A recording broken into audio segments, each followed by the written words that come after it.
Hey, I think our age comes from within and how we approach life, right? Exactly right. I agree with you. I agree I with was that. an I was an old man back in my 20s. Old thinking, and and then you evolve, and then it's like, okay, imagine you had that outlook, Yes. different points in your life, but you don't quite. At least I don't. You don't question it because, right here we are. Could you imagine? I don't know about you, but a couple of years ago, to think, you're grown up. Our mothers tell her, don't speak to strangers, all this kind of stuff. And then the pandemic changed the world. What you talking about? What are you So, talking about? and here we are, we're able to connect in Mhm. such ways through the beauty of LinkedIn. And I've been able to do Yes. what I'm trying to do Yes. from New York, down in Brazil, Yes. and have a conversation. You're in Tennessee, right? Whole life. I've lived in New York my whole life. I worked for close to 30 years at the Metropolitan Museum of Art. So that was my, like, I call it my master's class, because I went into a world. My early years were about stores and retail and buying. Through connections, I started to manage a small department within the museum, in the stores. And that, over the course of time, grew to being the head of visitor experience. So it Mm. was all the restaurants, it was all the admissions, it was membership, it was the stores, it was the theaters. And there I was, thrust into all of these different projects and teams. I Yes. managed hundreds of people and dealt with thousands of people. And on a normal day, pre-pandemic, through those doors, you would get sometimes up to 5,000 people an hour, an hour, an hour. So you are thrust, and I did that for, like I said, close to 30 years. And then the pandemic made us all rethink life, right?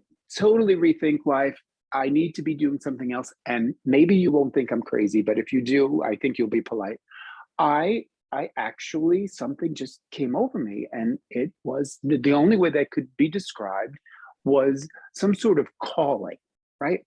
Because of then I'm thrust into the New York City reopening task force. So I'm representing the largest museum in in the country, one of the biggest in the world. I'm representing the Met with other cultural institutions in New York City, trying to figure out, how do you open? How do you reopen? Nobody had a rule book. Nobody has a plan. So you're now thrust into this with colleagues on calls like this, right? You're on the phone and you're figuring out, getting information, what's healthy, what's safe. And for the months, it was 5 months preparing to reopen, the mindset was about safety, the staff, the public, safety, staff, the public. We reopened successfully. It was phenomenal to be part of reopening New York, but then the glow of the focusing on people goes away. And then all of a sudden, all this kind of, organizations, noise, do this. And I was always one to represent the people, the staff, Mm-hmm. the Mm-hmm. public. And then you're thrust into, wait a minute, I'm speaking a foreign language. We welcome millions of people into this place, but no one really understands the public. And Yes. more importantly, they don't understand the staff who works with the public. So I decided that it was time for me to kiss my loved ones goodbye, because I loved my teams, and just on some sort of, you know, higher calling, just decided, okay, go out there, you're going to do something, you're going to find you're going to Mm-hmm. find your people, and you're going to use the energy, right? Not to be the preacher of doing my way, but Right. how do I use my very presence? And I describe myself as a communicator, a conduit, and a connector, right? How do I use my very presence and my energy to do that? So, last example, and then I'll let you speak. I'll let you ask you questions. But then I say to myself, okay, I know how to do this. How do I find a way to use it? And thinking, I've just left all my people. I used to work with 2,000 people a day. I used to welcome thousands of people an hour. Now, Will, you're gonna be a people connector by being disconnected from people. My work on LinkedIn and my curiosity, meeting people like Yes. you, all of a Yes. sudden you start to Yes. realize, wow, the sandbox is much bigger than the one that you were Hmm. in. And I was in a big one. And then you're thinking to yourself, well, okay, it's global domination, right? You say to yourself, how can you like you, how Yes. can you find like-minded people who want to do good in the world, want to share and use their presence? And that's what I always see with you, the way you interact with posts and other people, right? You can tell when it's authentic versus those You who are sure? just trying, Yes. yeah, I agree. right? I want to agree Just with you. I trying agree to with get you. attention. Yes. So that's who I am and what I've been doing in a nutshell. And I'm just eager to do much more, and love speaking to people who have the energy that I see in you, just bouncing off the screen. Right? See, You that's can great. feel the energy. See, some will. You know what? You're absolutely right about that. And right now, this month, and you seen in the previous month, I'm actually I'm spotlighting people about mental health right now. And you, with and I'm looking to be done on a more global sort of group consulting type. Because I've got other people that I'm interviewing who will be doing the same thing, but your span reaches much broader. So that's why I wanted to talk to you to ask you, what's your favorite quote? You got so many quotes and everything that you use over on social media, but what's your favorite that you would say would? Two favorites are one, Dolly Parton, where it's figure out who you are and do it on purpose. And love that one, right? Okay, I'm figuring it out. And the other one, my Yeah. other all-time favorite, which I would tattoo if I were maybe younger, Maya Angelou's people. I have learned that people will forget what you say, forget what you did. They will never forget how you made them feel. I was somehow always thrust into situations and teams and managing, and out of a desperate need to feel comfortable, I moved towards making everyone else feel comfortable, right? So you use your presence. You don't feel comfortable, but you wouldn't. People wouldn't have Mhm. known I was uncomfortable because I would do everything within my power to make everybody else feel better. And Yes. then I started to realize through time, What happened? right? Yeah, and then you ignore, and we've all done it. You hire the wrong person, you ignore people on the team that maybe shouldn't be part of the team, but oh, it's going to be okay.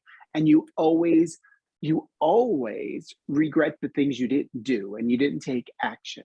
And then I Yes. started to go into a place of, no, you've got to be direct, because you may have 20 people in a room, and that one person is creating such tension and Mhm. pouring yourself to try to fix that one person while the other 19 are being miserable. Something came over me, and you just start to realize, no, it's about people. But to answer your question, then you say to yourself, I'm really mad at that neighbor. I don't like that vendor who comes here. And then you could say to yourself, well, what did they do? You don't remember, but there's something inside of you that your body, your soul is just saying, keep Joe away from you. That sort of thing. So it's experience. It's totally experience. So those two quotes come from a place of being Mhm. blessed to have been in such a, and I didn't recognize it at the time because we live in the environment we live in. I was blessed to have been put in a very high traffic, highly active environment, such as the Met, for decades. I was blessed to be born. My mom was the youngest of nine. So you could just imagine a Sunday at grandma's house. So I think a lot about what I've been doing and the quotes that I share and the stories I tell, I'm channeling my mother. I learned all of this from my mother. She was the neighborhood person that everybody went to. She was the stay-at-home mom. She didn't have the career, but she was the rock in the family, right? The baby sister. She was the youngest of nine.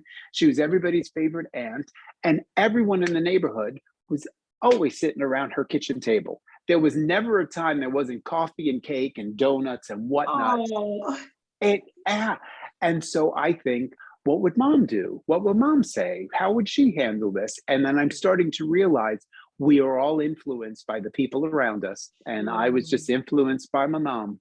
you're right. You're right. Because that's like my mom. Her favorite poem is "If" by Rudyard Kipling. If you can keep your head with all about your losing theirs and blaming you, and and you're cold blooded, love it. But I want to ask you, when it comes to like mental illness, because I was talking the other day in one of my posts about activities like sports. If you play hockey, if you want to swim, if you want to jog, you want to walk, you can read books, journal. All of that Mhm. helps the mind. I mean, it helps our bodies, but it also influences the mind. But I want to ask, how do you feel what you're doing on a large scale right now, the posts that you have, the different quotes, how does that, do you feel, impact mental, mental agility? What do you think? Um, I'm not formally trained Mhm. in the topic in any sort of way, but my training was always being sensitive to people and people in your inner circle, family, friends, people that you've worked with. You start to understand, okay, what is comfortable for me may not be comfortable for Yes, somebody else. Lance. And you do really, when you're dealing with dozens of people a minute sometimes, you start to, not knowingly, you start to see cues and you start to see things, and again, it all comes from a place of being kind. It goes down to, how do you not judge people? How do you get to know people? And that was always my way of being like an awkward young manager of people. Instead of just trying to follow the rule books, I just figured, well, let me get to know the people, right? And then you start working with with the guys who are, unloading the truck. You start talking to the other managers, you start talking to the sales ladies, and for whatever reason, I can remember people's names. And so I didn't do it on purpose. I was always afraid my mother was going to be around and be upset with me that I didn't address someone by their name. Oh, hello, Mrs. So and so. How are you, Mary? Hey, Bobby. How's your family? And it's in my brain. And the power of being able to know people on a personal level, you can pick up if there's someone's not well, if someone's not right. I don't know how to diagnose this, but what you can do is give people the space. You can make people feel comfortable being able to tell you that they may need help. And so maybe you can give them the resources. But I think when you are a people person, and you have kindness as your North Star, you can help in that realm because it's human to human. Uh, How, how do we in this world find our humanity? How do we absolutely Mhm. touch one another's souls to inspire and to maybe help or teach? But we Mhm. also have a responsibility to understand that just because something may be easy for you, people are struggling, especially now. How on earth do we start to recognize that there isn't any one way to be or to live? And that approach just makes all the mental health issues even worse, because we grow up and we see images and we're told to look like the glamorous people or Hollywood or this, whatever that is. That's a struggle. We need to get to a place where we're human and make it okay for people to be different. That to mitigate stress at this particular time. What do you personally do? Do you go swim? Do you go you jog, walk? What do you do? Love to walk. I could walk anywhere. And normally my go-to is to pick up the phone and call my sister because laughter cures everything for me. Yeah, oh, what you talking I, about? And you do it to us I all need the that. time. You know they don't. You're guilty. You are so guilty of that. You are I have to laugh. I guilty. just have to laugh. When you go through when you go through the days, and if you can't laugh at yourself, oh, You know, but she was, and I put with you. That's the same thing you do for the rest of us through social media, and I'm sure you hear it a lot. We could, well, I know you hear it a lot because I see people you leaving messages for you or communicating with you, telling you, and you don't know what those people stress from losing a job or other things. They're working remote, and you are helping them to feel more at ease. absolutely. And you know the power of it, and we post, and there's the idea that you're supposed to have certain numbers or number of likes and all that, and it's always flattering, right? Our egos are Mhm. there because you have a number of followers or not. Do you know the things that the posts that touch my soul the most, and you probably get this too, are the ones where someone sends you a message or they say, I needed this today, or that I follow you, or I look forward to reading what you have to say and the rest of my life doing. I will spend, and I would say this, I will spend the rest of my life figuring out ways to work on projects, do things, speak. As you can see, I'm not shy to speak. How can I use that presence and what I know to connect people and have the conversations Mhm. elevated? See, that's Because great. everybody who's worked with me, my heart has always been with those that work with the public. That was my life. That's what I had done for decades. And so I think I'm always the most helpful to be that conduit with those who are face to face with customers every single day. They tell you what their struggles are, what the problems are. How do they get support? So it's always people first. It's those frontline teams, those people that are working with the public is where I sing. Now, being in between, there's not everyone in an organization understands that, right? Executives levels, you have different roles and you have different responsibilities. The one thing that I know I can do, I don't have the answers, and I never really had the answers. The team has the answers. You hire really smart, outgoing people who love people, you can have the greatest service out there. And if you understand ways to use everything in your toolkit to get executive sponsorship, vendors, training, bringing people together in a real way, and you probably know this from your entire life, you can't do training that's just one and done, right? Mhm. How do you teach a group of people to lead themselves? Because I think the role of a leader, and this is not me saying it, this has been said, the role of a leader is to create other leaders. You need to make yourself obsolete. And when I Mhm. think about all the teams that I led and the different departments and the stores, there's nothing more rewarding than finding that there's a group of people that don't need you anymore. I mean, you're there, you don't I ignore agree. them. I agree. I agree with you. They need you, give them the I tools agree. and they will figure it out. Mhm. And that sort of thing is what I did for a living for so many years. And that's the type of thing that I'm talking about to you today. I absolutely love figuring out team building and just watching, learning from the team. Mhm. Like the team teaches me more than I ever teach them. Okay, so if a company is watching you right now and they're interested, as you were saying, in team building, they could reach out to you, right? You could help Oh, with team building, absolutely. with hiring. What else? What else, Will? Hiring, team building. Right. I've done workshops. I work with people, and again, and I did a project recently. I'm not, you will get someone who says, I need to solve these five things, or an organization says, I want to solve these five things. I'm like, great. Thank you. You've listed them.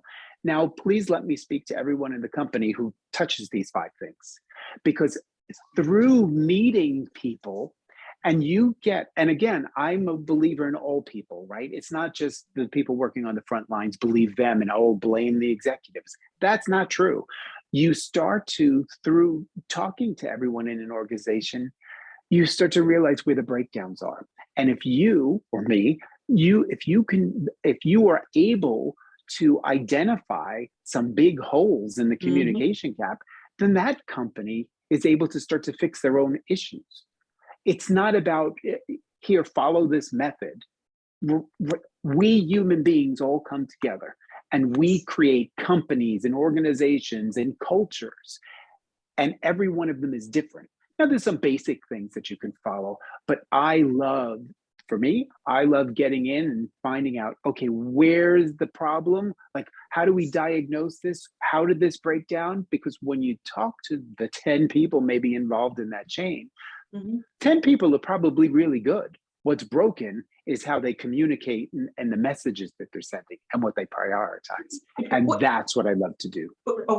and so what is your title? Do you have a title of some type that you can? So I had left my former life Mhm. as the head of visitor experience, right?